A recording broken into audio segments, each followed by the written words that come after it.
अहो अहो श्री सद्गुरु करुणा सिंधु अपार आपामर पर प्रभु कर्यो अहो अहो उपकार शो प्रभु चरण कनी धरू आत्माथी सौही તે તો પ્રભુએ આપ્યો વરતુ ચરણાધીન આ દેહાદી આજથી વરતો પ્રભુ આધીન દાસ દાસ હું દાસ છું આપ પ્રભુનો દીન સતસ્થાનક સમજાવીને ભીન બતાવ્યો આપ જ્ઞાન તકી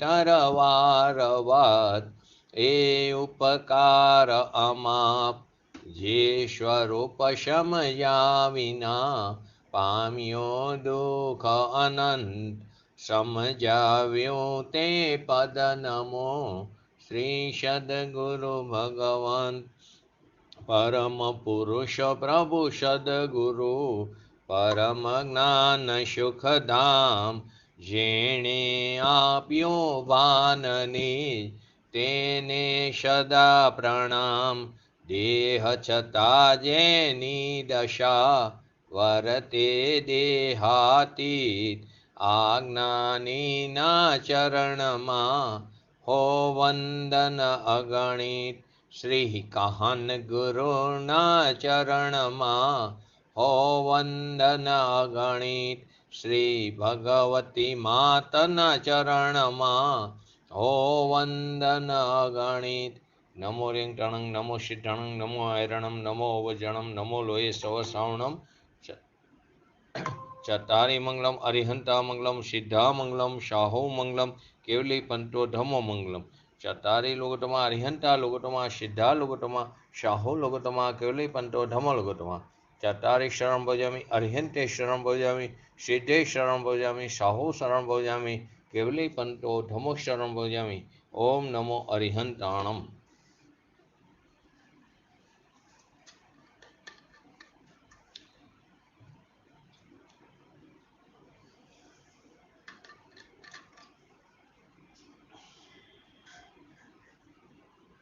આત્મસિદ્ધિ શાસ્ત્ર 108 નંબરનું પદ.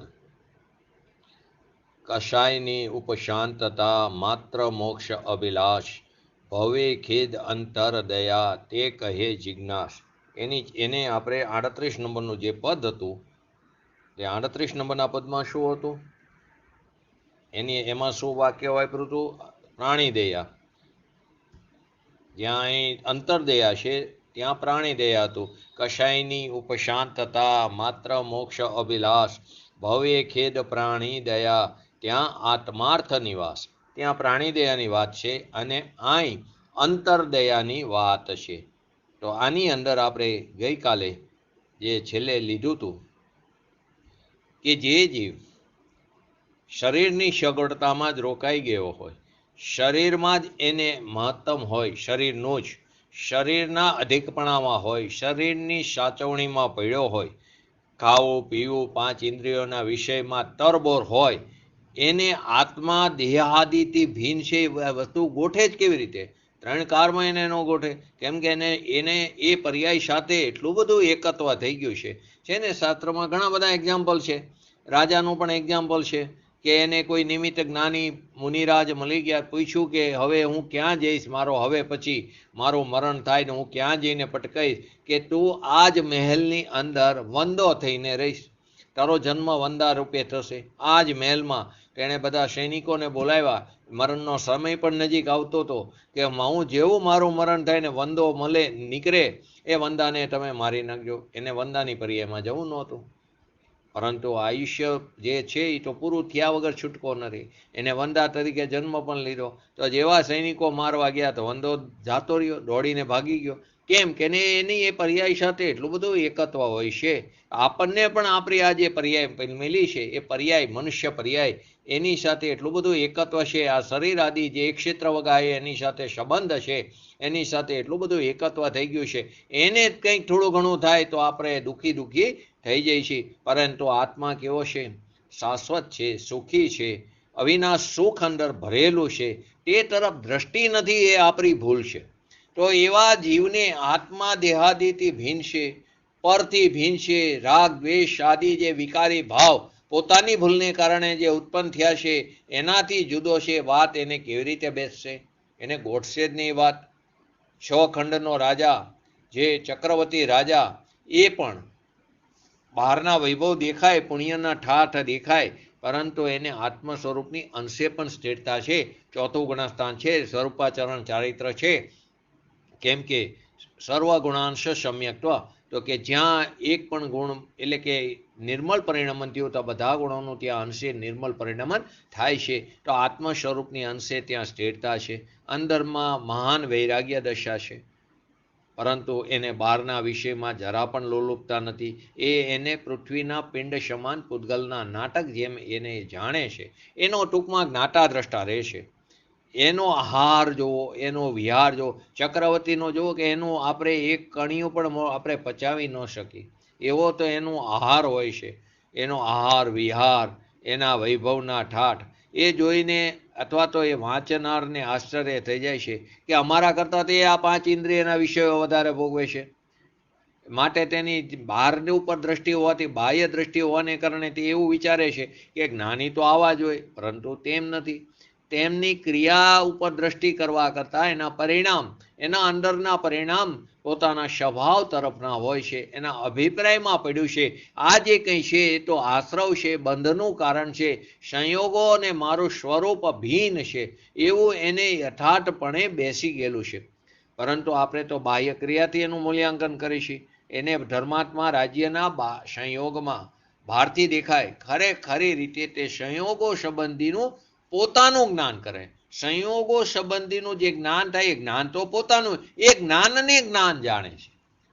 સંયોગી સંબંધીના જ્ઞાનને જ્ઞાન પોતાની સ્વસત્તામાં, પોતાના સ્વચતુષ્યમાં, પોતાના સ્વદ્રવ્ય, સ્વક્ષેત્ર, સ્વકાર અને સ્વભાવમાં તે જાણે છે.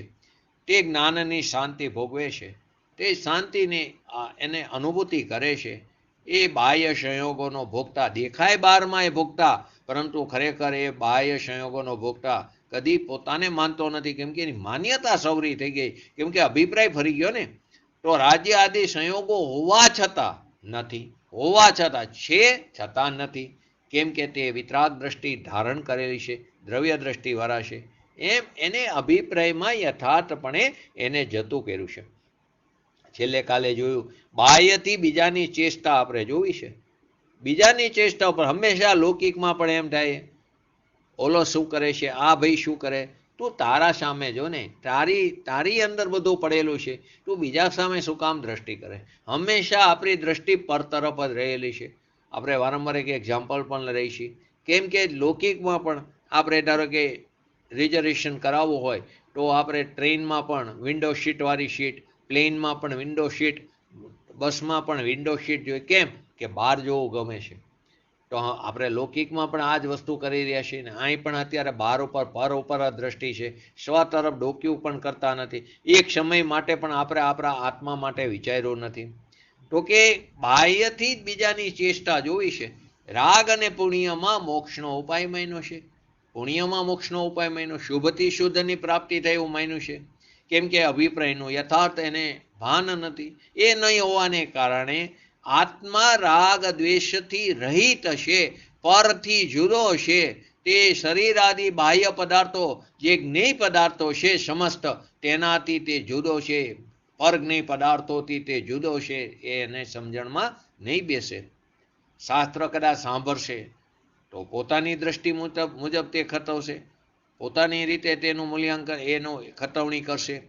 જેવી રીતે ગઈકાલે આપણે 3 વસ્તુ લીધી હતી.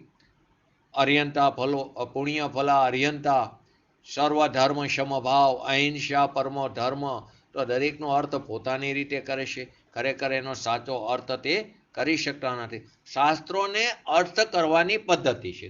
શબ્દાર્થ, ભાવાર્થ, નયાર્થ, મતાર્થ, આગમાર્થ એ પ્રમાણે શાસ્ત્રનું વાંચન હોવું જોઈએ. સ્વના લક્ષ્ય ખરેખર હોવું જોઈએ. પરંતુ પોતાની દ્રષ્ટિ તો વિપરીત છે, તો તે મુજબ તેની ખતવણી કરશે. પોતાને અંતરંગ કસાય કેટલા ઘટ્યા છે એની સાક્ષી કોઈ કોણ આપે? કોઈ ન આપી શકે. આપણે કોઈના બહારના પરિણામ, બહાર બીજા જીવના પરિણામને આપણે ચકાસી શકતા જ નથી. એની ક્રિયા ગમે તે હોય, ક્રિયા પણ એની ખરેખર સૌરી જ હોય પછી, પરંતુ કદાચ કોઈ જ્ઞાની જીવ કોઈ કારક્રમે અસ્તિત્વરૂપી એને પુરુષાર્થની નબળાઈને કારણે અસ્તિત્વરૂપી રાગનો ઉદય આવે, ક્રોધ કરતા પણ દેખાય. ખરેખર અંદર જોડાણ નથી હોતું, ક્રોધ કરતા પણ દેખાય, પરંતુ અંદર એને પરિણીતિ શુદ્ધ જ્ઞાયક તરફ ટકેલી છે. તો આપણે તો એના પરિણામને કેવી રીતે ચકાસી શકીએ? કશાય મારો નથી એમ આત્માના લક્ષ્ય આ કશાય આદિ જે છે તે મારી જાતથી ભિન્ન જાતિનું છે, એ મારો નથી એમ સ્વના લક્ષ્ય કશાયને પાત્રા પડ્યા વિના સાચું મુમુક્ષપણું નહીં હોય. સાચું મુમુક્ષપણું ત્રણ કાર્ય હોય નહીં. આત્માર્થિતા ન હોય. આત્માર્થિતા, મુમુક્ષતા એને હોય જ નહીં. આપણે મુમુક્ષ કહીશી, પરંતુ કસાયને તો પાત્રો પડ્યો નથી. તીવ્ર કસાય સાથે આપણે પ્રવર્તન કરી રહ્યા છીએ, તો એ સાચો મુમુક્ષ નથી. રાગ, દ્વેષ, તૃષ્ણા, લોભ, મમત્વ જેને જરા પણ છોડવા નથી, રાગને છોડવો નથી, દ્વેષને છોડવો નથી, પોતાની તૃષ્ણાને, મમત્વને, કર્તૃત્વને, ભોક્તૃત્વને આદિને એકત્વને એને જરા પણ છોડવા નથી, છતાં આખા મોક્ષની વાત કરવી છે અને બીજાના દોષ જોવા છે. પોતાના દોષનું મૂલ્યાંકન નથી કરવું, બીજાના દોષ જોવા છે. તે જીવો સ્વચ્છંદી છે. બીજાના ગુણો જોવાના, પોતાના દોષ જોવાના. એના બદલે આપણે શું કરીએ? બીજાના દોષ જોઈ છીએ અને આપણા ગુણો તરફ તો દ્રષ્ટિ પણ નથી, આપણા સ્વભાવ તરફ. તો કે બીજાના દોષ જોવા છે એ જીવો ખરેખર સ્વચ્છંદે પ્રવર્તન કરી રહ્યા છે. જેણે યથાર્થ પાત્રતા પ્રગટ કરી છે, જે જીવે એના જન્મ અલ્પ હોય છે, એને જાજા ભાવ નથી હોતા. કેવરીના જ્ઞાનમાં એને જાજા ભાવ પણ દેખાતા નથી. માટે જે સાચો આત્માર્થી છે, જે સાચો જિજ્ઞાસુ જીવ છે, એની વિતરાગ દશા કેવી હશે તે વિચારો. એકવાર આવો વિચાર તો કરીએ તો આપણને આપણા સ્વભાવનો મહિમા આવશે. કદાચ કોઈ એવા પણ જીવ હોય કે કસાયની ઉપશાંતતા તો પછી થઈ છે, એ તો પછી થઈ જશે. આપણે હમણાં મોક્ષની વાત કરો ને, અત્યારે સ્વાધ્યાયની વાત કરો ને, ભલે અત્યારે અમને ક્રોધ હોય, આ બધું ધીમે ધીમે ઓછું થઈ જશે. પહેલાં મોક્ષની વાત કરો ને, પણ પ્રથમ ભૂમિકા તો તૈયાર કરો. જો જમીન જે છે એ ફળદ્રુપ હશે તો અંદર બી વાવ્યું હશે તો એના ઉપર પાણી નાખશું તો બી એ પાક ઉગશે, ક્રોપ ઉગશે. પરંતુ જમીન જ ખેતરાવ હોય, એટલે ખડકાર હોય, પથરાવ જમીન હોય, એમાં ગમે એટલું બીજ વાવી અને એના ઉપર પાણી નાખો તો પાક નહીં ઉગે. એમ અહીંયા પહેલા જમીનને તો તૈયાર કરો, ભદ્ર પરિણામ તો કરો પહેલા. એ ભદ્ર પરિણામ વાળી જમીનમાં ત્યાં શુદ્ધ પરિણામ, શુદ્ધ ભાવવાળા બીજ વાવો અને એના ઉપર તત્વને ઝર, એના ઉપર એને તત્વના ઝરથી સિંચો તો ત્યાંથી વિતરાગ દશાનો પાક ઊભો થશે. પરંતુ આપણે તો પહેલાં તો કયા, પહેલાં મોક્ષની વાત કરો ને, બાકી બધું સહજ આવી છે. ઘણા એમ કહે છે, ઘણા શું કહે છે કે પહેલાં સમ્યક દર્શન, સમ્યક દર્શન 100% પહેલું એ જ થાય, પરંતુ કોને થાય છે? કે જેની પાત્રતા હોય તેને જ થાય. ઘણા એમ કહે કે રાત્રિ ભોજનનો ત્યાગ ન કરો, એ તો પછી પાછળ પાંચમા ગુણસ્થાનમાં 11 પડીમાં આવે, એમાં રાત્રિ ભોજનની પડીમાં પણ છે. એ તો એક નિયમ છે વાસ્તવમાં. એટલે કે પછી કરો તો ચાલે, પહેલા સમ્યક દર્શન નહીં થાય. પહેલા તમારા પરિણામ હોવા જોઈએ. રાત્રિ ભોજન ન હોવું જોઈએ. નામધારી જૈન થવું જરૂરી છે ભાવધારી જૈન થવા માટે, પરંતુ એ વસ્તુ પણ સાથે યાદ રાખવી જરૂરી છે કે આ બધી વસ્તુ કર્યા પછી ભાવધારી જૈન થાય તે અને ન પણ થાય. કેમ કે અહીંયા અટકી જાય, મેં ઘણું કર્યું, એ શુભ ભાવમાં ધર્મ માનીને બેઠી રહ્યો તો પાછું પંચ પરાવર્તન એનું ઊભું ને ઊભું રહ્યું. સંસારના પરિભ્રમણનો અંત નહીં આવે.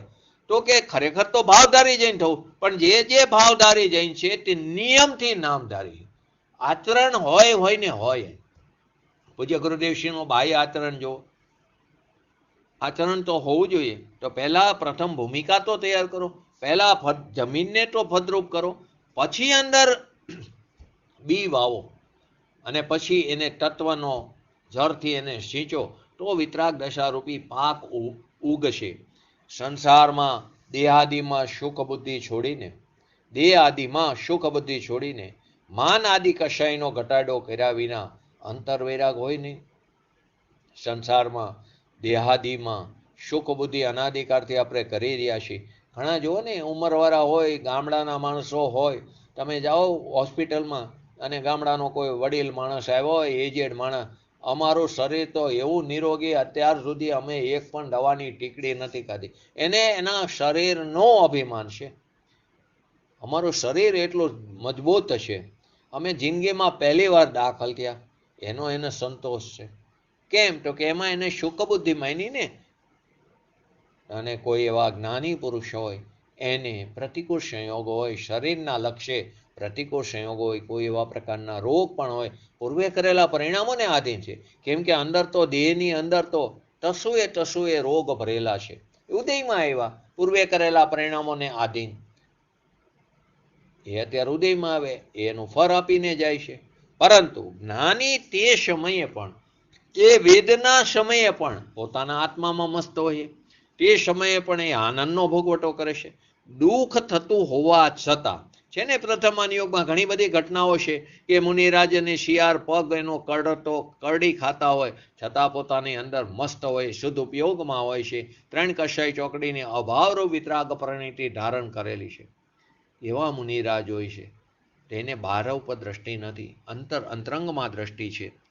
તો કે સંસારમાં દેહાદિમાં સુખ બુદ્ધિ છોડી માન આદિ કશાયનો ઘટાડો કર્યા વિના અંતરંગ વૈરાગ કોઈને હોય નહીં. એ પહેલાં અંતરંગ વૈરાગ પ્રાપ્ત કરવો હોય તો પદ્રવ્ય તરફથી સુખ બુદ્ધિ છોડવી પડશે, પદ્રવ્ય તરફથી લક્ષ્ય જ છોડવું પડશે. અને રાગ દ્વેષ આદિ, ક્રોધ માન માયા લોભ આદિ એનો ઘટાડો કશાયની મંદતા કર્યા વગર અંતર વૈરાગ નહીં હોય.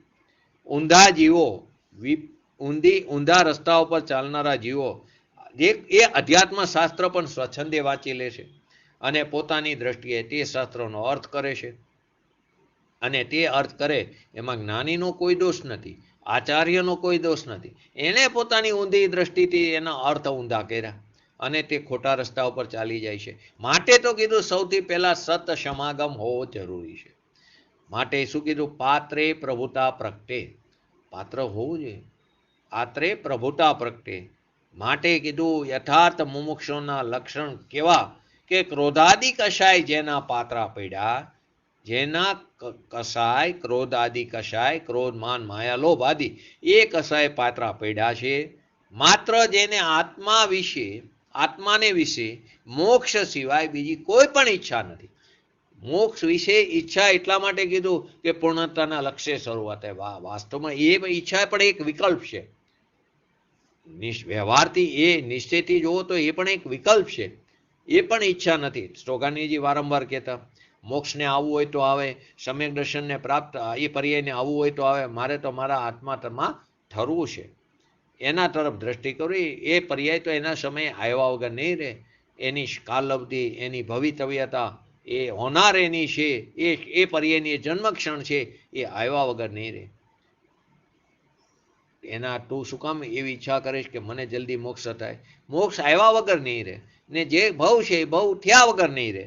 માટે સંસારના ભોગ પ્રત્યે ઉદાસીનતા વર્તે છે એવા જીવને સંસારનો ભોગ ભોગવતો દેખાય છતાં પણ ભરતેશ વૈભવમાં ભરતનું આવે છે ને, એ ભોગ ભોગવતો હોય છતાં પણ એને સંસારના ભોગ પ્રત્યે ઉદાસીનતા વર્તે છે. ઇન્દ્ર આદિના સુખ પણ એને ઝેરના પ્યાલા જેવા જાણે. ઇન્દ્ર આદિનું એને બહારના સંયોગો પ્રાપ્ત થયા છે. સૌધર્મ ઇન્દ્ર હોય, એક અવતારી જીવ છે. શચી ઇન્દ્રાણી એક અવતારી જીવ છે. એવા ઇન્દ્રપદ પણ એને મળ્યા હોય, પરંતુ એ મનુષ્ય ભાવની ઝંખના કરતા હોય છે. પૂજ્ય ગુરુદેવશ્રીના પ્રવચનમાં વારંવાર એક શબ્દ આવે છે, દેવાનુપ્રિયા. તો દેવાનુપ્રિયા નામની કોઈ વ્યક્તિ નથી, પરંતુ સામે જે બેઠા છે શ્રોતા, એ દેવને પ્રિય એવા મનુષ્ય, એને અનુલક્ષીને કીધું છે. તો કે એ પણ મનુષ્ય ભવની ઝંખના કરતા હોય છે. કેમ કે પૂર્ણ દશા પ્રાપ્ત કરવા માટે મનુષ્ય પર્યાય નિમિત્તની અપેક્ષા હોવી જરૂરી છે. એ પણ કર્મભૂમિના મનુષ્ય, એ પણ કર્મભૂમિના મનુષ્ય. કારની અપેક્ષાએ જુઓ તો ચોથો કાર, વિદેશ ક્ષેત્રમાં તો ચોથો કાર જ વર્તે છે. અહીંયા અત્યારે પણ અહીંયાથી 608 6 મહિના ને 8 સમયમાં મોક્ષ પામે છે. પરંતુ ભરત અને ઐરાવતમાં ચોથા કારમાં જન્મ, કર્મભૂમિના મનુષ્ય, 15 કર્મભૂમિ, 5 ભરત, 5 ઐરાવત અને 5 વિદેહ. એ 15 કર્મભૂમિ, એમાં પણ મનુષ્ય પર્યાય, મનુષ્ય પર્યાયમાં પણ પુરુષ પર્યાય, એ જ 5મા ગુણસ્થાનથી ઉપર જઈ શકાય. એ મનુષ્ય પર્યાયને મનુષ્ય ભવને ઝંખના કરતા હોય છે. કેમ કે અહીંયા તો ચોથા ગુણસ્થાનથી ભલે એક અવતારી હોય પણ ગુણસ્થાન તો એનું ચોથું જ રહે છે. સ્થિરતા એને આત્મ સ્વરૂપની સ્થિરતા અંશે જ હોય, સ્વરૂપાચરણ ચારિત્ર હોય. અહીં તો એને દેશ ચારિત્ર પણ હોય, મનુષ્ય પર્યાયમાં શકલ ચારિત્ર પણ પ્રાપ્ત થાય છે. અને ચોથો કાર હોય તો પરમ યથાખ્યા ચારિત્ર પણ પ્રાપ્ત થાય છે. તો ઇન્દ્રના સુખ પણ એને એટલે કે બહારના સંયોગો પણ ઝેરના પ્યાલા જેવા જાણે છે. એને પાત્રતા કહેવાય. કાગની વિષ સમાન માને છે. કાગવિષ્ટ, કાગની વિષ્ઠા કોઈ કામની નથી. એ બાકીની વિષ્ઠા તો ક્યાંક કોઈ ખાય, પણ કાગની વિષ્ઠા કોઈ ખાતું નથી. એ કાગની વિષ્ઠા, પશુ આદિ જે બીજી વિષ્ઠા ખાય પણ કાગની વિષ્ઠાને અડે નહીં. તો એના જેવા એ વૈભવને જોવે છે, એને પાત્રતા કહેવાય. પણ પુણ્યનો ભાવ સારો, એવી જ એને તૃષ્ણા છે. કોઈ મને જ્ઞાના પુણ્યનો, મને પુણ્યના ફળ સ્વરૂપે અનુકૂળ સંયોગો મળે, મને સારો ગતિ મળે, એવી તૃષ્ણા જેને છે એને અનંત ભાવ કરવાનો, અનંત ભાવ કરવાનો ભાવ અંદર ઊંડાણમાં પડેલો, એના ગર્ભમાં એવો ભાવ પડેલો છે. પુણ્યનો ભાવ સારો છે. ખરેખર જોવો તો આપણે કેટલા 2000 સાગરોપમ સાધિક માટે બહાર આવ્યા છે. સાધિક 2000 સાગરોપમ. આ તો ઉત્કૃષ્ટ દશાની વાત છે. નિગોદમાંથી બહાર આવ્યા છે. કોઈ જીવ વધારેમાં વધારે બહાર રહે તો સાધિક 2000 સાગરોપમ. એમાં 1260 સાગરોપમ તો એને સ્વર્ગમાં જાય છે, અનુકૂળ સંયોગોમાં જાય. 740 પ્રતિકૂળ સંયોગોમાં જાય. સાધિકની અંદર બાકીની બધી વસ્તુ આવી જાય છે. આવા અનુકૂળ સંયોગો તો આપણને અનંતવાર મળ્યા છે. પણ એકવાર આત્મામાં ન ગયા, અનંતવાર સમોસ્મરણમાં ગયા પણ એકવાર આત્મામાં ન ગયા. માટે તો આપણે પંચ પરાવર્તન કરીશી. તો પુણ્યનો બહુ સારો છે. એવી જેની અંદર તૃષ્ણા પડી છે, એને અનંત ભાવ કરવાનો ભાવ અંદર પડેલો છે. આત્માની પવિત્ર દશા, તે અપૂર્વ નિર્દોષતા બતાવી છે. એ કોઈ જે તે દેવા તેવાની વાત નથી. એ કોઈ વીર જ એને પચાવી શકે છે. કોઈ નિશ્ચયાભાસી શું બોલે છે કે પુણ્યના ફળ તો જડ પદાર્થનો ગુણ છે, એ અનુકૂળ સંયોગો એ તો જડ છે, પૂતગલના ગુણ છે. આત્મામાં એનું કરતા ભોગતાપણું ક્યાં છે? ઘણા એમ કે આ જે કંઈ મળ્યું એ તો પર્યાયમાં છે. મને આત્મા ક્યાં છે કરતા ભોગતા? આત્મા તો અકર્તા ને અભોગતા છે. 4 પ્રકારના છે ને, વ્યવહારાભાસી, નિશ્ચયાભાસી, ઉભયાનુભાસી અને સમ્યક તો સન્મુખ મિથ્યા દ્રષ્ટિ. મોક્ષમાર્ગ પ્રકાશકની અંદર આવે છે. તો નિશ્ચયાભાસી શું બોલે કે આ બધું જે કંઈ થાય તો પર્યાયનો ખેલ છે, પર્યાયમાં થાય. આત્મામાં ક્યાં કંઈ છે? પર્યાય આત્માને અડતી નથી, આત્મા પર્યાયને અડતો નથી. સંસાર પણ પર્યાયમાં છે, મોક્ષ પણ પર્યાયમાં, રાગદ્વેષ પણ પર્યાયમાં, ભૂલ પણ પર્યાયમાં થાય, ભૂલ ટરે હે પણ પર્યાયમાં. આત્મામાં ક્યાં કંઈ થાય છે? અને હું ને ભગવાન તો બધા દ્રવ્ય દ્રષ્ટિએ તો સમાન છે. આ તો જડ પદાર્થનો ગુણ છે. આત્મામાં તેનું કરતા ભોગતા પણ ક્યાં છે? એ વિષય કંઈ બંધનું કારણ નથી. આત્મા તો અબંધ સ્વરૂપી છે. માટે તેનો ત્યાગ કરવાનો દ્વેષ ન કરો. એ તો જડ પદાર્થ છે, હું તો એને અડતો નથી, સ્પર્શ કરતો નથી, મેં એને ગ્રહણ નથી કર્યું, તો છોડવાની વાત ક્યાં આવે? નિશ્ચયાભાસી છે. હકીકતમાં તે ગ્રહણ નથી કર્યું, પણ અંદર તો અભિપ્રાયમાં તો પડેલું છે બધું. જે થાય છે તે ઉદય છે. આપણે તો કેવા છીએ? જ્ઞાતા છીએ. એને ભોગવવામાં આત્માને દોષ નથી. અમે તો જ્ઞાતા દ્રષ્ટા થઈને જે કંઈ ઉદયમાં આવ્યું છે એને અમે ભોગવી છીએ. પૂર્વના ભોગાવારી કર્મનો ઉદય, પૂર્વે કરેલા પરિણામને આધીને કર્મનો જે બંધ પડ્યો હોય અત્યારે ઉદયમાં આવે, એને અમે ભોગવી છીએ. એમાં આત્માને શું દોષ? જે થાય છે એ બધું ઉદય છે. એ ઉદયને કોણ રોકી શકે? કોઈ ન રોકી શકે. પણ તું સ્વયં એને આધીન થઈને જોડે જાસ અંદર. એ અટકાવવાનું છે. માટે પોતે પુરુષાર્થ કરવો નથી ને, તો પુરુષાર્થહીન થઈને એ સ્વચ્છંદતાના વાક્યો બોલે છે. જેવી રીતે લૌકિકની અંદર કોઈ જીવ સિગારેટ, દારૂ આદિનું સેવન કરતો હોય, એને તમે એમ કહો કે તું આટલી બધી માવા મસાલા ખા, સિગરેટ પીવે, તો તને કેન્સર થશે, કેન્સર થવાની શક્યતા પૂરી છે. તો એ શેનું એક્ઝામ્પલ આપશે? કોઈ જ્ઞાની પુરુષનું, અથવા તો કોઈ નિયમિત જીવન જીવતો હોય કે જેને કોઈ પણ પ્રકારનું વ્યસન ન હોય, બે ટાઈમે યોગ્ય સમયે યોગ્ય વચ્ચેનો ગેપ રાખીને જમી લેતો હોય, રોજ રાત્રે નિયમિત એ નિંદ્રા કરતો હોય, એટલે કે આરામ વ્યવસ્થિત કરતો હોય, એનું આખું જીવન તંદુરસ્ત હોય, અને એને કેન્સર થાય કે જો એ તો જિંદગીમાં પાન નથી ખાધું એને કેન્સર થયું, એના કરતાં તો અમે ખાઈ શું વાંધો છે? એ આ રીતે જ વિચારવાનું.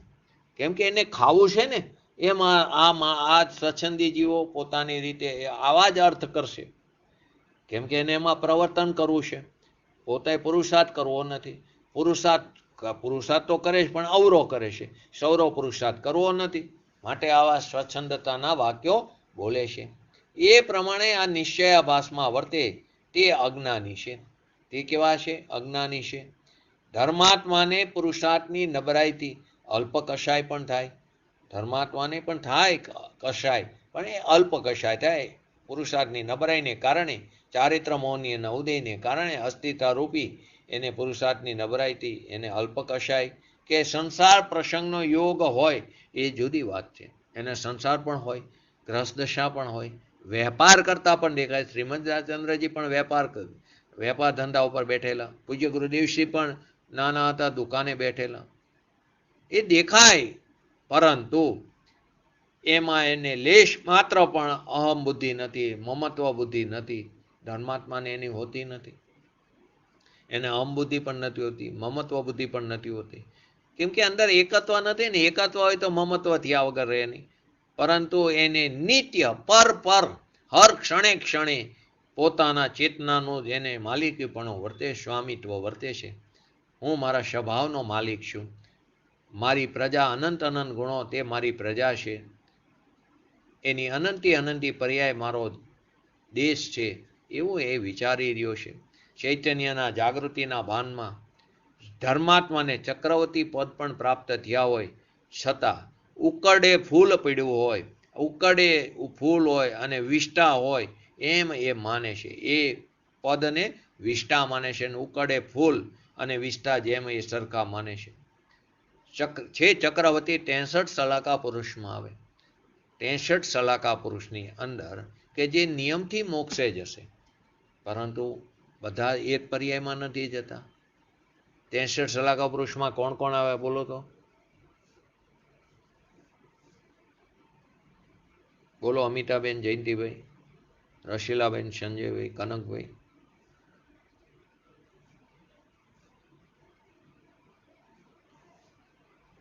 બોલો જયંતિભાઈ, પ્રયત્ન તો કરો.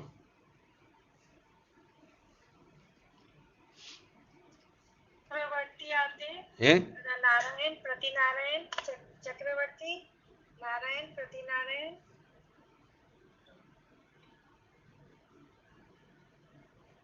જો દેખો, 24 તીર્થંકર બરાબર, 12 ચક્રવર્તી, 36, 9 નારાયણ, 9 પ્રતિનારાયણ અને 9 બલભદ્ર. એટલે કેટલા થયા? થઈ ગયા 63. 36 ને 27. આ રીતે 63 સલાકા પુરુષ. અને 169 મહાપુરુષમાં 63 તો આવે જ. 24 તીર્થંકરના માતા પિતા આવે, મનુ આવે 14, એ સિવાય 11 નારદ આવે, રુદ્ર આવે, 24 કામદેવ આવે. આ બધું 169 મહાપુરુષમાં જાય. તો ચક્રવર્તી જવાના છે મોક્ષે, પરંતુ બધા ચક્રવર્તી એ પર્યાયમાં મોક્ષ નથી પામતા. એવી રીતે શુભોમ અને બ્રહ્મદત્ત ચક્રવર્તી અત્યારે નરક ગતિમાં છે. જે ચક્રવર્તી પદમાં મરણ પામે તે નિયમથી 7મી નરકમાં જાય છે. એટલે કે એ છોડે નહીં ચક્રવર્તી પદને, અને તે વૈરાગ્ય ધારણ ન કરે, એને સમ્યક દર્શન ન થાય તો તે જીવ નિયમથી 7મી નરકમાં જાય છે, બ્રહ્મદત્ત. હવે વિચારો, 33 સાગરો પરનું આયુષ્ય ભોગવશે, કેટલી 24 ચાલી જશે, પછી બહાર આવશે, ફરી પોતાના આત્માનો આશ્રય લઈને એ મોક્ષ દશાને પ્રાપ્ત જવાના મોક્ષે. પરંતુ કેટલો સમય એને ચાલ્યો ગયો? તો કે જે જીવ ચક્રવર્તી પદ ધર્માત્મા છે એને ચક્રવર્તી પદ પણ પ્રાપ્ત થયું હોય, પરંતુ તે એને વિષ્ટા જેવું માને છે. એને ચક્રવર્તી પદ કે બીજા સંસારી પદને તે કહેવા માને, પામર માને, તુષ હલકા માને છે. કેમ કે એને પૂર્ણ દશા પ્રાપ્ત, એને પૂર્ણ વિતરાગ પદની ભાવના ભાવે છે હર ક્ષણે ક્ષણે. પોતાના વિષયો પ્રત્યે એને અતિ એને ઉદાસીનતા વર્તી રહી છે. છતાં બહારથી સંસાર, બહારથી બોલો,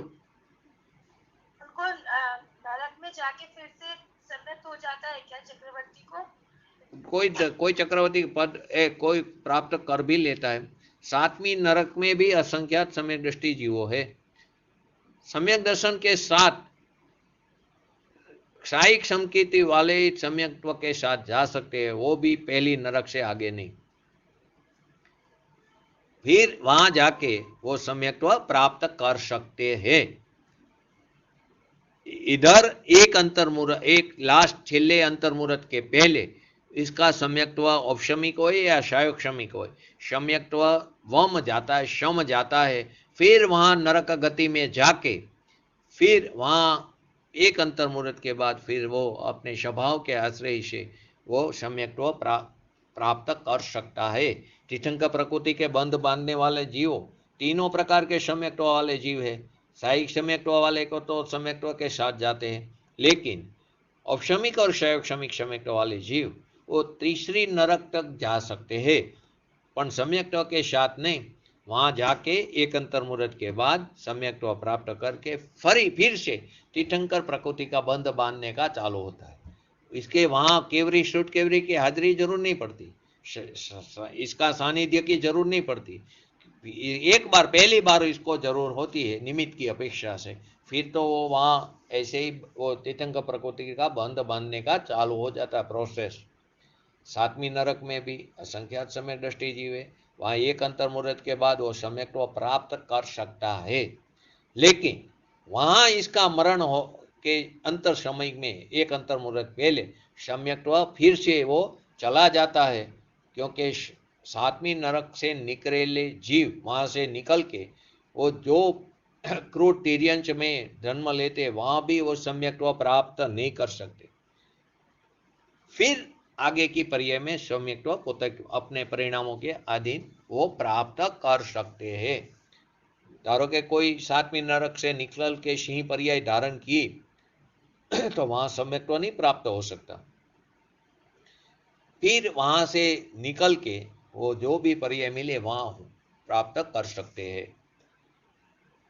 तो के બહારથી સંસાર વેપાર આ બધા એને યોગ દેખાય, પણ તે શું વિચારે છે કે આ ક્ષણે ક્ષણે આ રાગ તરી જાય તો ક્ષણવાર સંસારમાં એને ગમતું જ નથી, એને ખટક છે કે આ તો હું મારો સંસારને વધારી રહ્યો છું। એને આ બધા યોગ દેખાય, પરંતુ તે વિચારે છે કે આ ક્ષણે આ રાગ તરી જાય તો મારા માટે તે હિતકારી છે, એવી એને સંસારથી ઉદાસીનતા વર્તે છે। આપણે શું કરી? સંસારથી નિવૃત્તિ લેવાનું વિચારી, એમ નિવૃત્તિ નથી લેવાની। સ્વભાવની મહિમા આવતા સંસાર પ્રત્યે ઉદાસીનતા આવ્યા વગર નહીં રહે, નિરસતા આવ્યા વગર નહીં રહે। આપણને પણ નિરસતા આવે, પણ એ દ્વેષપણું છે। સર્વ પ્રાણી પ્રત્યે અકશાય કરુણા બુદ્ધિ વર્તે છે, બધા પ્રાણીઓ પ્રત્યે એને અકશાય કરુણા બુદ્ધિ વર્તે છે। સમ્યક દ્રષ્ટિ જીવોને, ધર્માત્મા જીવોને, એવા જીવને, આવા પાત્ર જીવો હોય કોઈ, એવા જીવને આપણે મોક્ષાર્થી કહીએ છીએ। એવા જીવને શું કહી? મોક્ષાર્થી કહી। આપણે 38 નંબરના પદમાં પ્રાણી દયા કીધી ને અહીં અંતરદયા કીધી છે। સર્વજ્ઞ એ વિતરાગ એ શું કીધું? છો કાયની દયા કહી છે, છો કાયની દયા કીધી। તો એનો અર્થ શું કરીને કહો? અન્ય જૈન મતમાં છો કાયની દયા પારો, છો કાયમાં શું આવે કહો? બોલી છે છો કાયના જીવોની રક્ષા, શું આવે છો કાયમાં? 5 स्थावर और 10 जीव। बराबर, एकदम सही। 5 स्थावर और 1 त्रस जीव। तो वो છોકાઈની સર્વજ્ઞ વિતરાગે છોકાઈની દયાની કે, પરંતુ એનો કહેવાનો મતલબ શું? એમને તો છોકાઈની દયા પહેરી એટલે કે આપણે તો ઘણું કર્યું. તો કે એનો ખરેખર એનો સિદ્ધાંતનો મર્મ, એનો ન્યાય સમજવો જોઈએ. છોકાઈના જીવમાં પોતાનો આત્મા પ્રથમ છે, હંમેશા પોતાનો આત્મા ઉર્ધ્વ છે. છોકાઈના જીવમાં આત્મા નો આવે? આત્મા તો આવે જ છોકાઈના જીવમાં. 3 જીવ છે ને આપણે, ને દરેક જીવમાં એનો આત્મા તો છે જ ને. સ્થાવર જીવમાં પણ આત્મા છે. તો એનો આત્મા પ્રથમ છે, પોતાનો આત્મા પ્રથમ છે. એનો સૌથી પ્રથમ વિચાર કરવો જોઈએ. પહેલા તો એનો વિચાર કરવો જોઈએ. પોતાની દયા આત્માથી ચિંતવી કે સમયે સમયે હું મારા જ્ઞાન ગુણનો ઘાત કરી રહ્યો, સમયે સમયે હું સ્વભાવની હિંસા કરી રહ્યો, સમયે સમયે હું સ્વભાવનો ઘાત કરી રહ્યો, સમયે સમયે હું સ્વભાવનો અનાદર કરી રહ્યો છું. એની રક્ષા હું કરું. પરની રક્ષા કરવી કોઈના હાથમાં નથી. હું કેવી રીતે પરની રક્ષા કરું? દરેક દ્રવ્ય સ્વતંત્ર છે. મારા સ્વચતુષ્યમાં એનો અભાવ છે, એના સ્વચતુષ્યમાં મારો અભાવ છે. તો હું એની રક્ષા કેવી રીતે કરું? પરની રક્ષા કરવી કોઈના હાથમાં નથી. માટે એનો અર્થ એમ નથી કોઈ પ્રાણી મરતું હોય આપણે જોયા વગર ચાલવું. મુનિરાજ પણ ઈર્યા સમિતિનું પાલન કરે છે, આપણે પણ જોઈને ચાલુ. પરંતુ અભિપ્રાયમાં હોવું જોઈએ કે મારે કારણે એ જીવ બચતા નથી. એ જીવ એના આયુ કર્મના નિમિત્તે, એ પણ આયુ કર્મના નિમિત્તે બચે છે. પરંતુ આપણે જોઈને ચાલવું જોઈએ. તો કે એની રક્ષા હું કરું. પરની રક્ષા કરવી ખરેખર કોઈના હાથમાં નથી. માટે દરેકે પોતાનો વિચાર કરવો અને દરેક સમયે નાયક સ્વભાવની રક્ષા, એની સાવધાની, એની દરકાર, એની ખેવના કરવી, એ જ ખરેખર સુખનો ઉપાય છે. અને તેનું નામ જ અહિંસા કીધું. અને એ જ અહિંસા પરમો ધર્મ છે. પરની રક્ષા કરવું તારા હાથમાં જ નથી, તું કરી શકતો જ નથી. તું પરની રક્ષા કરી શકતો નથી એમ તારી પણ કોઈ રક્ષા કરી શકતો નથી. તેવી રીતે તું પરને મારી પણ શકતો નથી, તેવી રીતે પર તને મારી શકતો નથી. તો કે દરેક સમયે સમયે, હર સમયે સમયે પોતાના સ્વભાવની રક્ષા કરવી, એની દયા કરવી, એ જ સાચા સુખનો ઉપાય છે. એનું નામ જ અહિંસા છે. શ્રીમદજીના એક પત્રની અંદર વિશાળ બુદ્ધિ કીધી, મધ્યસ્થતા કીધું, સરળતા કીધું, જીતેન્દ્રપણ્યું, આ બધા ગુણ જેનામાં હોય એ જીવ ખરેખર તત્વને પામવાને લાયક છે. એ પાત્ર જીવ છે જેની વિશાળ બુદ્ધિ હોય, જેને મધ્યસ્થતા હોય, સરળતા હોય, જીતેન્દ્રિયપણું હોય. વિશાળ બુદ્ધિ એનો અર્થ શું થયો? અનેકાંત બુદ્ધિ. વિશાળ બુદ્ધિ એટલે અનેકાંત બુદ્ધિ. મધ્યસ્થતા એટલે સમ્યક ગુણ છે. અને જીતેન્દ્રિય તે ચારિત્ર ગુણ છે. અને સરળતા હોવી જોઈએ. બધા જીવો પ્રત્યે સમભાવ હોવો જોઈએ. તો કે એ જેનામાં હોય તે તત્વને પામવાને લાયક છે. સાચા સુખનો અર્થી જે તેને સાચું સુખ પ્રાપ્ત કરવું છે, એવો જે સમ અને સંવેગથી વિચારે છે કે હું અનાદિકાળથી મારી ભૂલને કારણે, આપણે સમ અને સંવેગનો અર્થ પણ સમજીએ.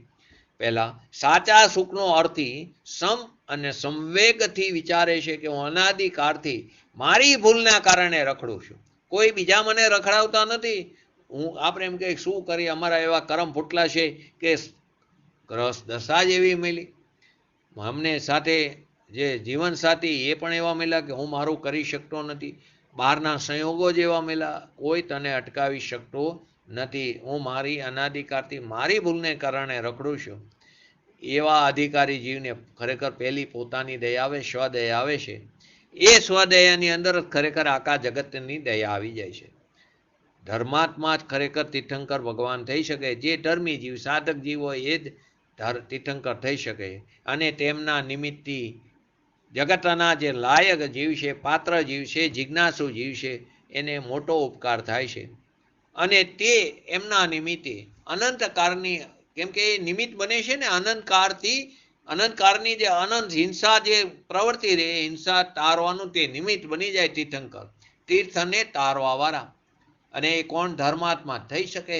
અને ધર્માત્મા કોણ થઈ શકે? કે જેને સ્વભાવનો મહિમા હોય તે.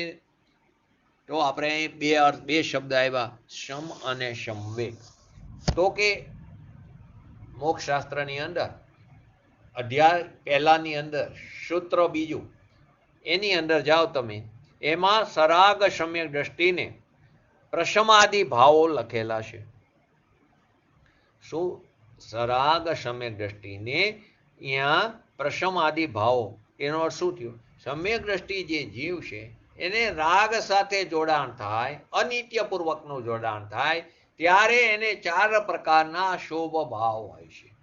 કોને? સમ્યક દ્રષ્ટિ જીવને, ધર્મી જીવને રાગ સાથે જોડાણ થાય અનિત્યપૂર્વકનું, ત્યારે એને 4 પ્રકારના શુભ ભાવ હોય છે. પહેલું પ્રશમ, બીજું સંવેગ, ત્રીજું અનુકંપા અને ચોથું આસ્તિકય.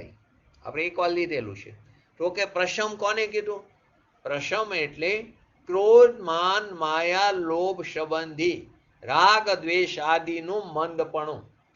પ્રશમ એટલે ક્રોધ, માન, માયા, લોભ, અથવા 2 વસ્તુ લો તો રાગ દ્વેષ, એ રાગ દ્વેષ આદિનું મંદપણું.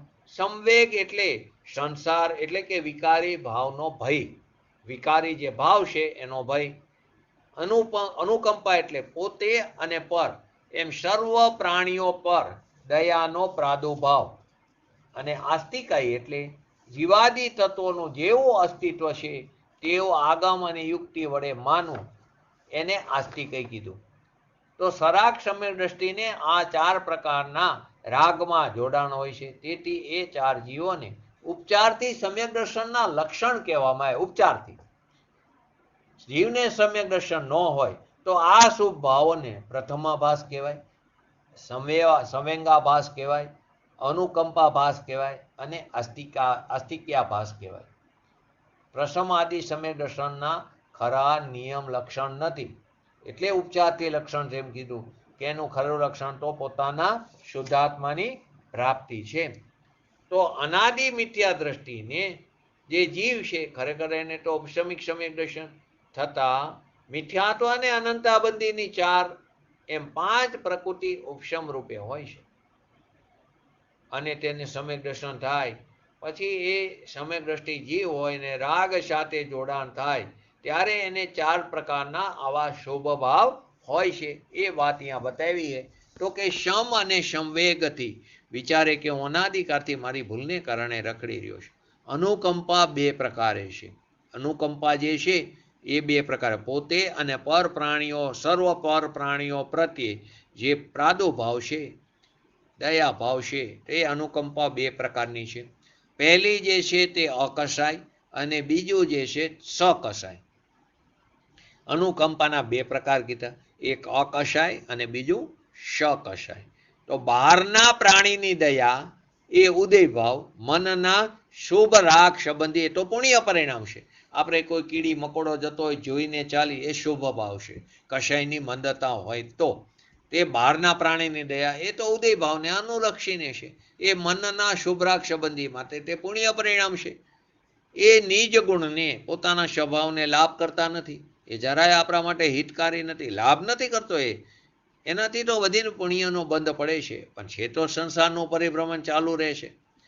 તો કે બાહ્ય વ્રત, તપ, પૂજા, ભક્તિ, આ 6 કાયના જીવોની દયા એ આદિ કોઈ પણ વસ્તુ એ શુભ પરિણામ કરીને જીવે અનંતવાર 9મી ગ્રેવ્યક સુધી દેવોના ભાવ કર્યા. વધારે આપણે 9મી ગ્રેવ્યક સુધી જઈએ, 31 સાગરોપમ સ્વર્ગમાં અનુકૂળ સંયોગોમાં, પ્રતિકૂળ સંયોગોમાં 33 સાગરોપમ સુધી જઈએ છીએ. તો એ શુભ પરિણામ કરીને આપણે અનંતવાર 9મી ગ્રેવ્યક સુધી જઈએ એવા મિથ્યા દ્રષ્ટિએ દ્રવ્યલિંગી મુનિપણું ધારણ કરીને છતાં અજ્ઞાન ભાવના કારણે પુણ્યમાં અટકી ગયા. શુભ ભાવની કરુણાથી પુણ્યમાં અટકવાપણું થઈ ગયું. અટકવાના સ્થાન ઘણા બધા છે. માટે શુભાશુભની કરુણા તે ઉપાધિ નથી. શુભાશુભ ભાવની કરુણા તે ઉપાધિ નથી. માટે તે કેવી સકશાય કરુણા છે. ખરી અનુકંપા કોને કીધી? સ્વભાવને અનુસરીને કંપવું. સ્વભાવને અનુસરીને કંપવું કેવી રીતે? કે હે જીવ, શું કે આચાર્ય, હવે ભાવ મરણની અશાંતિથી થાક, તે કર્તૃત્વ મમત્વ રહિત એ અકશાય કરુણા છે. ભાવ મરણની અશાંતિથી થાક લાગવો જોઈએ. ભવના ભ્રમણથી થાક લાગવો જોઈએ. સંસારથી જેને ઠાક લાગ્યો હોય બેનશ્રીના પહેલા બોલમાં એવા જીવની વાત છે કે ભાવ મરણની અશાંતિથી થાક, કર્તૃત્વ મમત્વથી રહિત એ અકસાય કરુણા છે. અને તે સ્વદયા છે, તે રક્ષા છે, પોતાના સ્વભાવની સાવધાની છે. અકસાય ભાવમાં એવી સાવધાની રાખવી કે અલ્પ પણ કસાય કે ભાવ હિંસા ન થાય. એની અંદર એવી સાવધાની રાખવી કે અલ્પ પણ કસાય કે ભાવ હિંસા ન થાય. અને તેમાં જ જ્ઞાન બળનો પુરુષાર્થ નિત્ય રહેવો જોઈએ. એમાં જ્ઞાન બળનો પુરુષાર્થ નિત્ય કરતા રહેવો એ જ એનું કર્તવ્ય છે. પોતાના પુરુષાર્થ એની અંદર નિત્ય રહેવો જોઈએ. એ જ એક ખરેખર આપણે શું કરીએ કે તેની અંદર પુરુષાર્થ કરવાને બદલે સ્વભાવની તરફ, એના બદલે આપણે બહારના ભાવોમાં પુરુષાર્થ કરીશું. તો અકસાય ભાવમાં એવી સાવધાની રાખવી કે અલ્પ પણ કસાય કે ભાવ હિંસા ન થાય. કેમ કે હર સમયે ભાવ મરણ થાય છે. માટે પોતાના સ્વભાવ તરફનો પુરુષાર્થ નિત્ય કરતા રહ્યો એ જ કર્તવ્ય છે. કેમ કે બીજા કોઈ પણ સંસારનું કે પરદ્રવ્યનું કોઈ પણ કાર્ય પોતાના હાથમાં નથી. પોતાના હાથમાં નથી. બધા દ્રવ્ય સ્વતંત્ર છે. બધા પોતાના સ્વતંત્રપણે પરિણમન થઈ રહ્યું છે. જ્ઞાનીનો સહજ સ્વભાવ કયો છે? જાણવા દેખવાનો છે, જ્ઞાતા દ્રષ્ટાપણો છે. અને પોતાનું જે પૂર્ણ આનંદ સ્વરૂપ છે તે સાધ્ય છે. અને એનું સાધન અંશે પણ અબંધ દશા છે, વિતરાગ દશા છે. એનું સાધન કોણ છે? વિતરાગ દશા છે. અંશે શિષ્ય પોતે સંવેગ અનુકંપા એને આસ્થા સહિત છે. આ શિષ્ય છે. અને આલોચના સહિત સમાધાન કરવાયો હોય, પૂર્વે કરેલી ભૂલની આલોચના કરવાયો છે, એ આલોચના સહિત સમાધાન કરવાયો અને સમાધાન કર્યું પણ ખરું આચાર્ય પાસે. આવા સ્વભાવ પ્રયોગી જેને સ્વભાવ તરફ લક્ષ્ય છે એવા પાત્ર શિષ્યની વાત શ્રીમદજીએ બતાવી છે. મુમુક્ષોએ પણ પોતાની આવી પાત્રતાનો વિચાર કરવો જોઈએ. આપણે પણ આવી પાત્રતાને કેળવવી જોઈએ. સ્વતત્વને પકડીને પ્રશ્ન કરે કે જ્યાં તત્વની વાત આવતી હોય, પ્રયોજનભૂત તત્વની વાત આવતી હોય, એને બરાબર પકડે પોતાની તીક્ષ્ણ બુદ્ધિથી એ તત્વની વાતને પકડીને પ્રશ્ન કરે એવા જિજ્ઞાસુ જીવ આત્મબોધને પામી શકે છે. પરંતુ આપણે સમજવા તૈયાર નથી. અને પોતે પોતાના સ્વચ્છંદી મત, પોતાના જે અનાધિકારના હોય, પોતાના પક્ષ હોય, એનો આગ્રહ રાખીને વાંચે, પઠન પાઠન કરે અને ઊંધી ખતવણી કરી બેસે છે. માટે કીધું મધ્યસ્થતા, સરળતા, વિશાળ બુદ્ધિ અને જીતેન્દ્રપણ એ વાતનો ઉલ્લેખ કર્યો છે. એ ખરેખર આપણે લક્ષ્યમાં રાખવા જેવું છે. આત્મા કેવો છે? પરમાર્થે પૂર્ણ છે, શુદ્ધ છે, સ્વાધીન છે, અસંગત તત્વ છે, અબંધ સ્વરૂપી છે. એની છેલ્લામાં છેલ્લી પૂર્ણ પવિત્રતા એ જે દશા છે એનું નામ મોક્ષ. મુક્ત દશા કીધી, છેલ્લામાં છેલ્લી પૂર્ણ દશા એનું નામ મોક્ષ છે. માટે મુમુક્ષ જીવે સૌથી પ્રથમ સંવેગ આદિ ગુણો, કસાયનો મંદપણું, પાત્રાપણું અને સંસાર પ્રત્યે ઉદાસીનતા હોવી જોઈએ. બહારના સંસાર અને આત્માની અંદર ઉત્પન્ન થતી પોતાની ભૂલને કારણે અશુદ્ધ પર્યાય એના પ્રત્યે ઉદાસીનતા હોવી જોઈએ. પુણ્ય આદિ કોઈ પણ પર વસ્તુની ઈચ્છા, પરાધીનતા આત્મામાં નથી. આત્મા સ્વાધીન છે. એની અંદર કોઈ પરવસ્તુની ઈચ્છા કે પરાધીનતા નથી. આપણે પોતે સ્વયં પરને આધીન થઈ જાય છે. મારે તો મારું પૂર્ણ સ્વાધીન સ્વરૂપ જ જોઈએ, એ સિવાય મારે બીજું કોઈ વસ્તુની ચાહ નથી. એવી એની અંદર આપણે ભાવના ભાવવી જોઈએ. સ્વર્ગની, પુણ્યની, ઇન્દ્રની કે ચક્રવર્તીના સુખની ઈચ્છા હોય એ જીવને મોક્ષની રુચિ નથી. મોક્ષ એને પ્રાપ્ત પણ થતો નથી. એને પુણ્યમાં હજી હિતપણું માન્યું છે કે જે એમ કે આપણને સ્વર્ગની પ્રાપ્તિ થાય, અત્યારે શુભ ભાવ કરો તો સ્વર્ગની પ્રાપ્તિ થાય, અનુકૂળ સંયોગો મળે. અમતું અહીંથી મોક્ષ નથી તો અત્યારે આપણે અનુકૂળ સંયોગો ભોગવી જઈએ, પછી ત્યાંથી આવીને મનુષ્યપણું પ્રાપ્ત કરીને પછી મોક્ષ પ્રાપ્ત કરશું, ચોથા કારમાં જન્મ લઈશું, તેને ક્યારે મોક્ષની પ્રાપ્તિ નહીં થાય. કેમ કે ત્યાં અનુકૂળ સંયોગોમાં એકત્વ કરી લેશે. અને મિથ્યા દ્રષ્ટિ દેવો તે મેક્સિમમ વનસ્પતિ કાય આદિ એની અંદર સ્થાવર કાયની અંદર જન્મ લેશે. એકેન્દ્રિયમાં જન્મ લેશે તે, એમને એકેન્દ્રિયપણું પ્રાપ્ત થાય છે. ફરી ક્યારે આ મનુષ્ય પર્યાય મળશે એ વિચાર કરવાની જરૂર છે. માટે જ કહે છે આવી સ્વર્ગની ઈચ્છા ન કરવી, પુણ્યની ના ફરમાં ઇન્દ્રની કે ચક્રવર્તી પદની ઈચ્છા ન કરવી. એ તો કોણ ચક્રવર્તી પદને પ્રાપ્ત કરે છે? પૂર્વે એવા ઉત્કૃષ્ટ શોભભાવ હોય એને આવા ઇન્દ્ર અને ચક્રવર્તીના પદ મળે છે. માટે પ્રથમ આ ગુણોની પાત્રતા કીધી. પ્રથમ જો કશાય મમતા જો ઘટાડે નહીં, કશાયની ઉપશાંતતા લખ્યું છે ને, એ કશાય મમતા ઘટાડે નહીં તો આ મુક્ત સ્વરૂપ, શુદ્ધ સ્વરૂપ, અસંગ સ્વરૂપ એવા આત્માની માત્ર મોક્ષ અભિલાષ નથી. આત્માર્થી જીવને પરની એક લેશ માત્ર પણ ઈચ્છા ન હોય. એ તો એવી ભાવના ભાવે કે મારો સ્વભાવ કેવો છે? પૂર્ણ સ્વરૂપ છે, પૂર્ણ શુદ્ધ સ્વરૂપ છે, શક્તિ સ્વરૂપે છે. એ પ્રગટ કરું, એમાં મને કોઈ પણ પ્રકારની વચ્ચે ઉપાધિ ન આવી જોઈએ, એનો એને સ્વીકાર ન જોઈએ. બીજા માટે ભલું કરવા હું ઊભો રહું એવા શુભ મનની બુદ્ધિ પણ ન જોઈએ. હું બીજા જીવોનું સારું કરું, મારે કારણે એનું ભલું થાય એવા શુભ મનનો વિકલ્પ પણ, એવી બુદ્ધિ પણ ન જોઈએ. એવી માત્ર મોક્ષ અભિલાષામાં પારકું કાંઈ કરવું, ગ્રહવું, છોડવું આવતું જ નથી. એની અંદર મોક્ષ અભિલાષમાં પારકાનું કંઈ કરવું કે ગ્રહવું કે છોડવું એ આવતું જ નથી. કેમ કે હું બીજાનું કંઈ કરી શકું એવું મારું સ્વરૂપ જ નથી. પ્રશ્ન થયો એની અંદરથી. તીર્થંકર ભગવાન થનારને આત્માએ એવી ભાવના કેમ કરી કે સર્વ જીવ કરું શાસન રસી, એવી ભાવ દયા મન ઉલસી. શું છે પ્રશ્ન? તીર્થંકર ભગવાન થનાર જે જીવ છે એ આત્માએ એવી ભાવના કેમ કરી કે સર્વ જીવ કરું શાસન રસી, એવી ભાવ દયા મન ઉલસી. હું બધા જીવોને આત્મધર્મ પમાડું. એ વચનની પાછળ પોતાના શુદ્ધ સ્વરૂપનો વિકાસ થવાની દ્રષ્ટિ છે. એની પાછળ આવો એને કેમ કરુણાભાવ આવ્યો કે હું બધા જીવોને આત્મધર્મ પમાડું? જ્ઞાની પુરુષોને કેમ એવા ભાવ આવે છે? એ વચનની પાછળ પોતાના શુદ્ધ સ્વરૂપનો વિકાસ થાય એવી એની દ્રષ્ટિ છે. એમાં બહારના નિમિત્તનો ત્યાં ઉપચાર બતાવ્યો છે.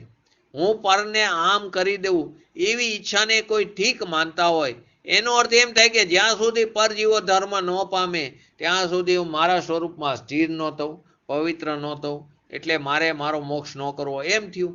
જો કોઈ એવું માનતો હોય કે હું પરને આમ કરી દઉં એવી કોઈનામાં ઈચ્છા હોય અને એમાં એ ઠીકપણું માનતા હોય તો એનો અર્થ શું થયો? કે જ્યાં સુધી એ બધા જીવો ધર્મને પ્રાપ્ત ન થાય ત્યાં સુધી હું મારા સ્વરૂપમાં સ્થિર ન થઉં. કેમ કે મારે તો એ જીવોને ધર્મ પમાડવો છે, પવિત્ર દશા પ્રાપ્ત ન કરવું, એટલે મારે મારો મોક્ષ ન કરવો, એમ એનો અર્થ થયો. એવા અભિપ્રાયમાં મોક્ષ કરવાની રુચિ કેવી રીતે આવી? માટે શું થયું? પોતાને જેને પૂર્ણની રુચિ છે એમાં વાર લાગે, કાળ જાય એવી એને એવા ધર્મી જીવની એવી ભાવના ન હોય. પોતાના મોક્ષની પોતાને મુક્ત દશા પ્રાપ્ત કરવામાં કાર ચાલ્યો જાય, વાર લાગે એવી ભાવના ન હોય. રુચિ અનુસાર્ય વીર્ય, તો કે કોઈ વસ્તુનું પોષણ આવ્યું પછી વાયદો કરવો કે હમણાં ન મેળવવું, જતું કરવું, એમ ન જ બને. આપણે કોઈ વસ્તુ અનુકૂળ લાગી પછી એમ કે અત્યારે નહીં, ફરી ક્યારેક પ્રાપ્ત કરશો, નહીં, જે ગમી એ તો અત્યારે જ એને ભોગવી લો, એટલે કે એને અત્યારે જ પ્રાપ્ત કરી લો લૌકિકમાં. તો કે વાયદો એમાં નથી કરતા, હમણાં ન મેળવું, જતું કરી, એમ તો બનતું નથી. માટે અહીં કહે છે કે અત્યારે તત્વની રુચિના વિચાર આવ્યા છે, અંતરંગ રુચિ પ્રગટાવી દો. માત્ર મોક્ષ અભિલાષ, એમાં રાગની વૃત્તિનો સ્વભાવ પણ હોય છે. પણ જ્યાં કેમ કે હજી પૂર્ણ દશા પ્રાપ્ત નથી ને, છતાં જ્યાં સુધી સ્થિર દશા પૂર્ણ નથી થઈ ત્યાં લગી હું બીજાને ધર્મ પમાડવામાં નિમિત્ત થાઉં, એવો ઉત્તમ ધર્મ જગતના જીવો સમજી જાય તો ઠીક, વગેરે શુભ વિકલ્પ આવી જાય, પરંતુ તે અસ્થિરતા છે, તે દોષ છે. એનો આદર પરમાત્મા ન હોય. પૂર્ણ થાવ એ પૂર્ણ વિતરાગ દશાનો પ્રેમ, એ સ્વભાવની પૂર્ણતાના અભિલાષા અસ્થિ રૂપે હોય છે. એને ભવે ખેદ એટલે આખા સંસાર પ્રત્યે ઉદાસીનતા હોય છે, આખા સંસાર પ્રત્યે અરુચિ હોય છે. એટલે કે સ્વતત્વ જે છે તેમાં પરની નાસ્તિ છે, પોતાનું જે સ્વચતુષ્ય છે તેમાં પરની નાસ્તિ છે. એમાં ક્યાંય અસુખ અમુક શુભ પરિણામ કરવું, પુણ્યનો ભાવ કરવું, એવો તે વાત આવી નહીં, એવો તો ભાવ ન આવ્યો. જરા પણ શુભ અશુભ વૃત્તિ આવે એનો પણ નકાર છે, એનો એને આદર નથી. છતાં ચારિત્રમાં વિશેષ સ્થિરતા નથી, ત્યાં લગી તે પ્રશસ્ત રાગ સાચા દેવગુરુ શાસ્ત્રના સ્વરૂપે વિતરાગ સ્વરૂપનું એને બહુમાન વિનય વિવેક આવ્યા વગર રહેતું નથી. પણ તેમાં તે રાગનો રાગી નથી. સ્વાધીનતાનો પ્રેમ, પોતાની અંતરંગ રુચિ અને સંસાર પ્રત્યેનો એને ખેદ રહે છે. ધર્માત્મા જીવની ક્ષણે ક્ષણે પરે પરે એમાં આખા સંસારનો અભાવ કરવાની ભાવના છે, સંસારનું પરિભ્રમણ અટકાવવાની એને ભાવના છે, પોતાને જાજા ભાવ ન થાય એવી એને ભાવના છે. સત્યેશુ મૈત્રી એટલે કે પોતાની મૈત્રી, એટલે કે પોતાની સાથે એને એકત્વપણું છે. સ્વભાવમાં રક્તપણું છે, વિભાવથી વિરક્તપણું છે. અનુકંપા એટલે પોતાના અકસાય જે પવિત્ર તત્વ છે એનો ઘાત ન થવા દેવો, એનું નામ સ્વદયા કીધું. અનુકંપા એટલે કોની દયા? કે પોતાનો જે અકસાય પવિત્ર શુદ્ધ તત્વ જે છે એનો ઘાત ન થવો, એ સ્વદયા છે. રાગ દ્વેષ આદિ શુભાશુભ ભાવ એ કર્મ ભાવ છે, એમાં ન ટકવું એ અંતરની સ્વરૂપ દયા. અંતરદયા કીધી ને, એ અંતરની સ્વરૂપ દયા. કઈ? કે રાગ દ્વેષ આદિ જે શુભાશુભ ભાવ કે જે કર્મ ભાવ છે એમાં ન ટકવું, એની અંદર ન જોડાવું, એ અંતરની સ્વરૂપ દયા છે. માટે આચાર્ય ભગવાન કહે છે, હે જીવ તારું શું થશે? હવે તો અટક. અનંતાકારથી તું જન્મ મરણ કરી રહ્યો છું, હવે તો જન્મ મરણના કલેશથી તો હવે તો થાક. આ ગુણ જેને હોય એને જિજ્ઞાસુ જીવ કહે છે. એક રજકણથી લઈને વૈમાનિક દેવ સુધીને એને જે વૃદ્ધિ પ્રાપ્ત થાય એ વૃદ્ધિને તુચ્છ માને છે, અને પોતાના પૂર્ણ શુદ્ધ સ્વભાવ પ્રગટ કરવાની જેને અભિલાષા છે તે જિજ્ઞાસુ છે. આવી જિજ્ઞાસા આપણે અંદર પોતાની અંદર છે કે નહીં, એ આપણે આપણા અંતરનું અવલોકન કરવાની જરૂર છે. આપણે દરેકે આપણા અંતરનું અવલોકન કરીને આપણા પરિણામને ચકાસીને આપણા પરિણામમાં જ્યાં પણ આપણે અત્યારથી અનાદિકાળથી અતિ સુધી જે ભૂલ કરતા આવ્યા છીએ તે ભૂલ ફરીવાર ન થાય એમ સ્વના લક્ષ્ય વિચારીને સત સમાગમ કરીને સાચા દેવગુરુ શાસ્ત્રનું વ્યવહારથી શરણ લઈને અને નિશ્ચયથી પોતાના આત્માનું શરણ લઈને આપણી પર્યાયમાં શીઘ્રને શીઘ્ર વિતરાગતા પ્રાપ્ત કરી એવી પરમ વિરલ ભાવના સાથે આજનું વ્યક્તિત્વ પૂરું કરું છું. આવતીકાલે એટલે કે સોમવારે 109 નંબરનું પદ, તે જિજ્ઞાસુ જીવને થાય સદગુરુ બોધ, તો પામે શમકિત અને વર્તે અંતર શોધ, એની ચર્ચા કરશું. બોલો જીનવાણી સ્તુતિ. मिथ्याजमनाश विगु ज्ञान के प्रकाश विगु आपा परवास विगु बनु से बखानी है छो द्रव्य जान विगु बंद विधिवान विगु स्वपर विजान विगु परम प्रमानी है अनुभव बताए विगु जीव के जताए विगु कहु न सताए विगु भव्य उर आनी है जहाँ तार विगु पार के उतार विगु सुख विस्तार विगु यही जिनवाणी है. યા વાણી કે જ્ઞાન તે શુજે લોકાલો, જો વાણી મસ્તક ચડો સદા દેત હોતો. નમો રિંગટાણંગ નમો સિદ્ધાણંગ નમો અયરણમ નમો અવજણમ નમો લોય સવસાવણમ ચતારી મંગલમ અરિહંતા મંગલમ સિદ્ધા મંગલમ શાહો મંગલમ કેવલે પંતો ધમો મંગલમ ચતારી લોકોતમા અરિહંતા લોકોતમા સિદ્ધા લોકોતમા શાહો લોકોતમા કેવલે પંતો ધમો લોકોતમા ચતારી શરણ ભોજામી અરિહંતે શરણ ભોજામી સિદ્ધે શરણ ભોજામી શાહુ શરણ ભોજામી કેવલે પંતો ધમો શરણ ભોજામી. બોલીએ શ્રી પંચ પરમેષ્ઠી ભગવંતોનો જય હો. બોલીએ શ્રી જીનવાણી માતનો જય હો. બોલીએ શ્રી પરમ પૂજ્ય પરમ ઉપકારી શ્રી સદગુરુ દેવનો જય હો. બોલીએ શ્રી પ્રશમૂર્તિ ભગવતી માતનો જય હો. બોલીએ શ્રી સનાતન જૈન દિગંબર ધર્મનો જય હો. જય